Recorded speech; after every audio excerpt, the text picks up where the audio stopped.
मी प्राध्यापक डॉक्टर मनोहर वानखडे, विवेकानंद महाविद्यालय, औरंगाबाद. आज आपण या ठिकाणी मार्केटिंग अँड रिटेल मॅनेजमेंट या अभ्यासक्रमातील पेपर फर्स्ट पहिल्या पेपरमधील दुसरा चॅप्टर जो आहे तो या ठिकाणी पाहणार आहोत. रिटेल व्यापारातील ग्राहक सेवा म्हणजे customer services in retail trade हे शीर्षक या धड्याचं आहे.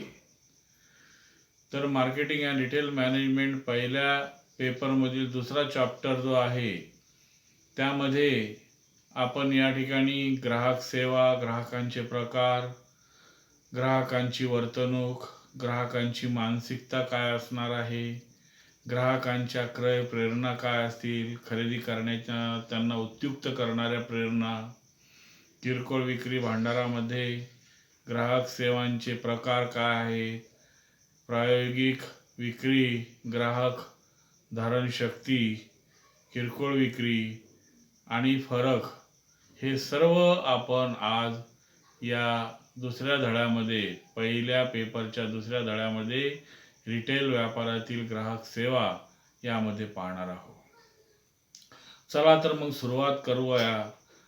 तर मुलांनो, ग्राहक हा कोणत्याही अर्थव्यवस्थेचा तसेच व्यापारी संस्थेच्या विपणन कार्याचा केंद्रबिंदू असतो. त्यामुळेच ग्राहकाला केंद्रस्थानी ठेवून व्यापारी आपली नीती धोरणे, क्रय प्रेरणा ठरवित असतो. वस्तू आणि सेवांच्या माध्यमातून ग्राहकाला जिंकण्यासाठी नेहमीच प्रयत्नरत असतो आणि म्हणून विक्रय कलेमध्ये देखील ग्राहक हा महत्त्वाचा घटक असून तो विक्रीचा केंद्रबिंदू समजला जातो. म्हणजेच customer is the king of market. ग्राहकाला व्यापाराचा केंद्रबिंदू समजला जातो आणि म्हणूनच ग्राहक विविध प्रकारचे असल्यामुळे ग्राहकांशी निरनिराळ्या पद्धतीने वागून त्यांचे मन आकर्षित करण्याचे कठीण कार्य व्यावसायिकाला करावे लागतात. आणि म्हणून विक्रीची प्रक्रिया ही दोन मनांच्या एकत्रित येण्यावर अवलंबून असल्यामुळे ग्राहकांचे मन, त्या ग्राहकांचा स्वभाव, त्या ग्राहकांच्या आवडीनिवडी हे सर्व समजून घेणे विक्रेत्याच्या दृष्टीने आवश्यक असते. आणि म्हणून खरेदी विक्रीचा व्यवहार करणे हा दोन्ही व्यक्तींच्या मनावर अवलंबून आहे असं यामधून आपल्याला निष्पन्न करता येते. ग्राहकांच्या गरजा, वैयक्तिक आवडीनिवडी, त्याच्या फॅशन्स, मानसिक अनुकूलता घटकांच्या ग्राहकांच्या क्रय प्रेरणेवर परिणाम होत असतो. आणि म्हणून ग्राहकांचे परीक्षण आणि क्रय प्रेरणेचा अभ्यास करून, त्या ग्राहकाच्या क्रय प्रेरणेचा अभ्यास करून त्याप्रमाणे ग्राहकांचे मन वळवण्याच्या प्रयत्न विक्री संस्था करत असतात किंवा व्यापारी करत असतात. ग्राहकाला समाधान देण्यासाठी आवश्यक असणाऱ्या विक्रीपूर्वी व विक्रीनंतर सेवा तत्परतेने देण्याचा प्रयत्न केला जातो. सध्याच्या काळात सर्व विक्री संस्था या आपल्याला स्पर्धायुक्त बाजारपेठेत टिकून राहण्यासाठी ग्राहकांशी चांगल्या प्रकारचे संबंध प्रस्थापित करण्यात तत्पर दिसत आहे. आणि म्हणून ग्राहकाने आपल्या वस्तू वारंवार खरेदी केल्या पाहिजेत आणि त्यातून आपला नफा वाढत राहावा असा प्रामाणिक उद्देश देऊन विक्री संस्था ग्राहकांशी संबंध बनवण्यास प्रयत्न केला पाहिजे.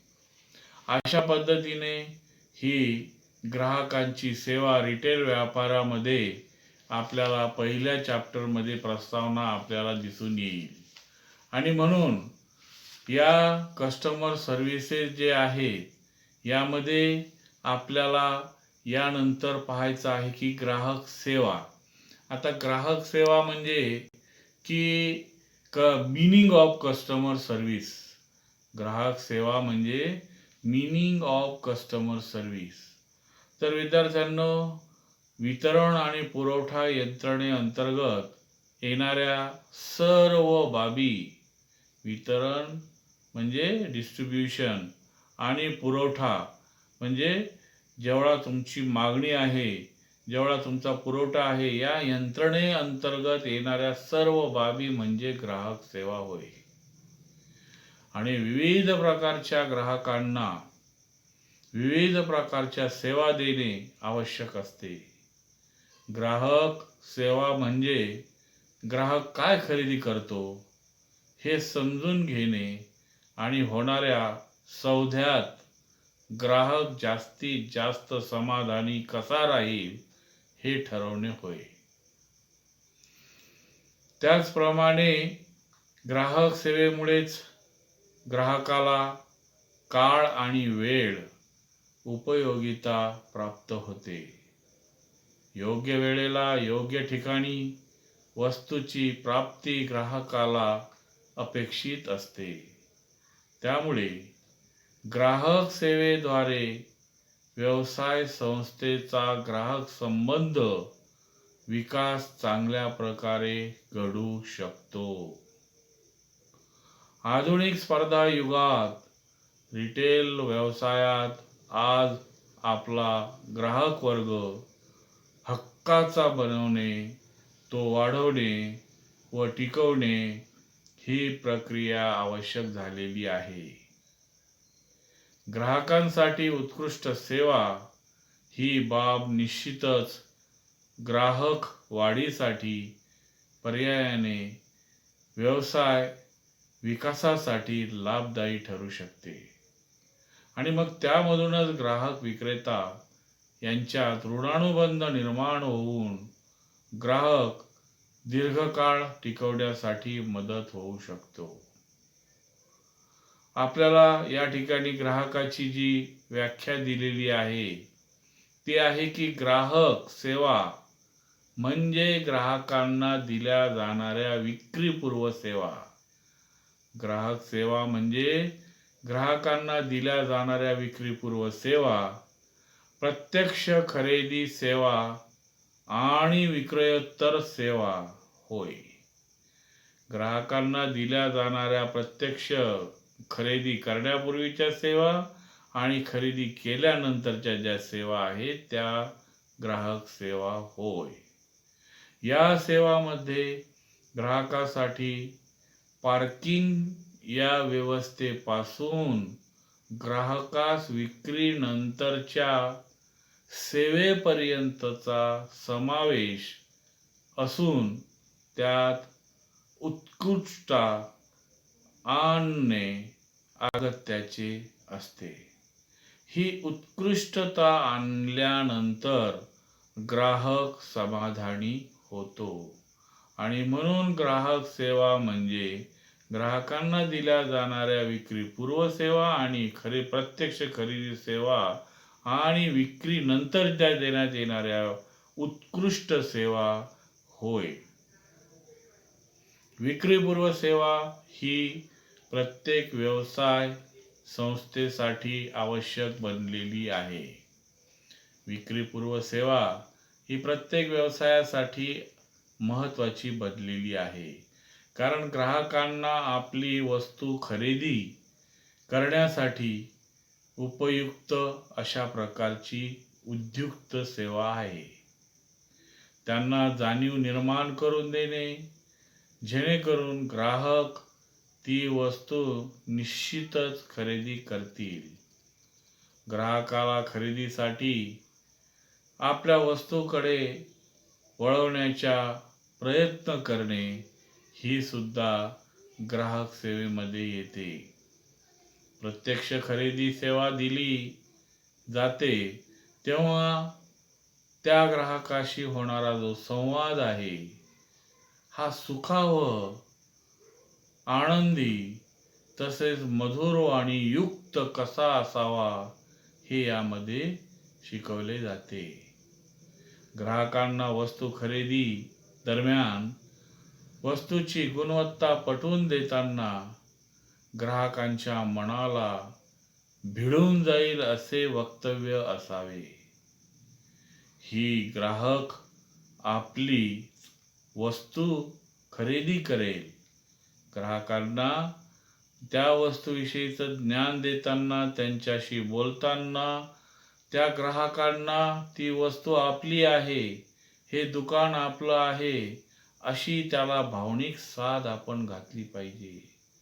आणि त्यामुळे तो ग्राहक ती वस्तू खरेदी करेल आणि भविष्यात अनेक ग्राहक आपल्या वस्तू खरेदी करण्यासाठी तो मिळवून देईल. म्हणजे आपल्या वस्तूची जाहिरात संबंधित ग्राहकच करणार आहे, हे आपण लक्षात घेतलं पाहिजे. विक्रोत्तर सेवा म्हणजे विक्रीनंतरची सेवा या दरम्यान ग्राहकाशी सतत प्रेमाने, आपुलकीने वागावे लागते. कारण विक्रीनंतर काही त्रुटी जर आढळल्या वस्तूमध्ये, वस्तू मुदतीपूर्वीच जर खराब झाली व उत्पादकाला त्या वस्तूच्या सुधारणामध्ये किंवा दुसरी वस्तू बदलून देण्यासाठी सेवेत तत्पर हजर राहावे लागते. अशा प्रकारे ही ग्राहक सेवा म्हणजे कस्टमर सर्व्हिसेस आपल्याला या ठिकाणी देता येतील. यानंतर आहे उत्कृष्ट ग्राहक सेवेसाठी आवश्यक बाबी. ग्राहक सेवा जी आहे ही उत्कृष्ट अशा प्रकारच्या ग्राहक सेवेसाठी आवश्यक बाबी कोणत्या आहेत की ग्राहकांना आपण दर्जेदार सेवा देऊ शकतो, ग्राहकांना उत्कृष्ट सेवा देऊ शकतो, अशा आवश्यक बाबी एसेन्शियल ऑफ कस्टमर सर्व्हिस, महत्त्वाच्या कस्टमरला देण्यात येणाऱ्या उत्कृष्ट सेवा त्या कोणत्या बाबी आहेत त्यावर आपण एक नजर या ठिकाणी टाकणार आहोत. म्हणून आजच्या या प्रत्येक युगात प्रत्येक व्यक्तीचे जीवन हे गतिमान झालेले आपल्याला दिसून येईल. आजच्या युगात हे जे जीवन आहे हे गतिमान झालेलं आहे आणि या गतिमान जीवनामध्ये यशस्वीतेसाठी उत्कृष्ट सेवा देणे हे काम व्यवसायाच्या विकासासाठी वरदानच ठरू शकते. आणि म्हणून सेवेअभावी ग्राहक तुटल्याची किंवा इतरत्र विखरल्याची अनेक उदाहरणे आपल्याला दिसून येतील. उत्कृष्ट सेवा जर आपण त्या ग्राहकाला दिली नाही तर तो ग्राहक आपल्यापासून नेहमी करता तुटून दुसऱ्या विक्रेत्याकडे, दुसऱ्या व्यापाऱ्याकडे जाऊ शकतो. अशी भरपूर उदाहरणे आहेत. आणि म्हणूनच या बदलत्या युगात ग्राहकासाठी उत्कृष्ट सेवेची मानसिकता तयार करणे हे अगत्याचे बनले आहे. उत्कृष्ट ग्राहक सेवेकरता व्यावसायिकाने काही बाबी लक्ष केंद्रित करणे आवश्यक आहे. यामध्ये पहिली बाब जी आहे तुम्हाला या ठिकाणी दाखवलेली आहे की दुकानाच्या पार्किंगपासून ग्राहकावर लक्ष केंद्रित करणे. दुकानाच्या म्हणजे तो ग्राहक आपल्या दुकानावर आल्यापासून तो त्याची गाडी आपल्या पार्किंगच्या ठिकाणी तो लावतो. म्हणजेच आपल्या दुकानावर आल्यानंतर त्यांनी पार्किंगला गाडी लावल्यापासून त्या ग्राहकाकडे आपले लक्ष केंद्रित असले पाहिजे. त्या ग्राहकाकडे कॉन्सन्ट्रेशन असलं पाहिजे. नंबर 2, ग्राहकाचे हसतमुखाने स्वागत करावे. ग्राहक जेव्हा आपल्या दुकानामध्ये, व्यापारामध्ये येतो काही खरेदी करण्यासाठी, त्यावेळेस तो आल्यानंतर त्याचं वेलकम आपण हसतमुखाने केलं पाहिजे. क्या चाहिए आपको? आपल्याला काय पाहिजे? असं हसतमुखाने त्याला विचारलं पाहिजे, नमस्ते केला पाहिजे. नाहीतर दररोजचे 12 आपल्या चेहऱ्यावर वाजत असले तर तो ग्राहक आपल्याशी बोलणारही नाही. म्हणून ग्राहकाचे हसतमुखाने स्वागत करावे. नंबर 3 आहे, ग्राहकांना काय हवे आहे हे त्यांना विचारून लगेच त्याची नोंद घ्यावी. आपल्याला काय पाहिजे हे त्याला विचारून लगेच त्याची नोंद घ्यावी आपण. नंबर 4, आपल्या दुकानाबद्दल ग्राहकांच्या मनात विश्वास निर्माण करावा. नंबर 5, ग्राहकास काय हवे हे जाणून घेऊन हव्या असलेल्या वस्तू दाखवण्यास त्याला मदत करावी. नंबर 6, ग्राहकांचे शंकाचे समाधान करावे. आपण त्याला हव्या असलेल्या वस्तू दाखवल्यानंतर त्यांना काही शंका असतील त्याचं निरसन त्या व्यापाऱ्याने करणे आवश्यक आहे. नंबर 7, वस्तूंचे अद्ययावत ज्ञान व माहिती त्याला द्यावी. नंबर 8, आपल्याकडील वस्तूच्या किमती ती वाजवी आहे हे ग्राहकांना आपण पटवून दिलं पाहिजे. कारण ग्राहकांना असं वाटतं की आपल्याकडच्या किमती फार महागड्या आहेत, तर त्या महाग नाही हे त्याला आपण पटवून दिलं पाहिजे. नंबर 9, ग्राहकांना त्यांचा लाभ कसा होईल, त्यांची बचत कशी होईल, शक्यतो याबद्दल माहिती आपण त्या ग्राहकाला दिली पाहिजे. नंबर 10, आपल्या दुकानातील वस्तू बद्दल व इतर कोणत्याही कारणाने ग्राहकाला आपण वाद घालू नये. ग्राहकासोबत वाद घातल्यास तो ग्राहक आपल्यापासून कायमचा तुटू शकतो. नंबर 11, ग्राहकांना मूलभूत सेवा उपलब्ध करून द्याव्यात. त्याला जर टेलिफोन करायचा असेल, पाणी पाहिजे असेल, त्याला ज्या काही मूलभूत सेवा लागत असतील त्या आपण उपलब्ध करून द्याव्या. नंबर 12, सेवेमध्ये गुणवत्ता निर्माण करावी. आपण ग्राहकांना सेवा उपलब्ध करून देतो म्हणजे त्यामध्ये गुणवत्ता सुद्धा असली पाहिजे. नंबर 13, ग्राहकांना वेळ द्यावा. आपला धर्म आहे, आपला तो व्यवसाय आहे. आपण त्या ग्राहकाला वेळ दिला पाहिजे, त्याच्या शंकाचे निरसन केले पाहिजे. नंबर 14, विक्री पश्चात सेवा उपलब्ध करून द्यावी.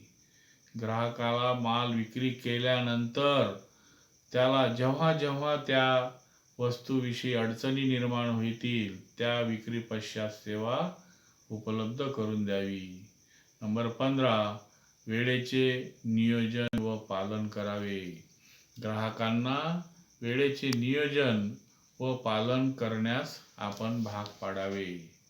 आणि नंबर 16 आहे की वस्तूची किंमत वाजवीपेक्षा जास्त आहे असे काही ग्राहकास वाटल्यास त्यांना त्याच श्रेणीतील हलक्या दर्जाची दुसरी वस्तू दाखवून त्यांची तुलना करून ग्राहकांचा किमतीबाबतचा संभ्रम दूर करावा.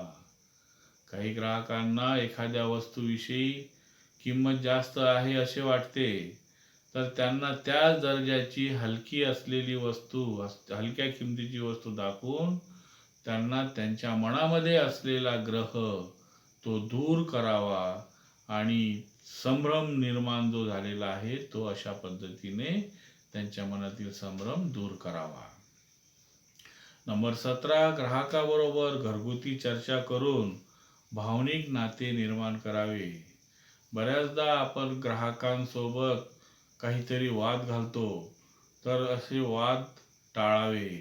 ग्राहकांबरोबर घरगुती चर्चा करावी. काय चाललं, आपले भाऊ काय करतात, आपला मुलगा काय करतो, आपण काय करता, आपण खूप चांगले काम करता, अशा प्रकारे घरगुती चर्चा करून त्यांच्यासोबत भावनिक नाते निर्माण करावे, जेणेकरून हा ग्राहक नेहमी करता आपल्याकडे खरेदीसाठी येऊ शकेल. त्याचप्रमाणे नंबर 18, ग्राहकांच्या वेळेचा आदर करावा.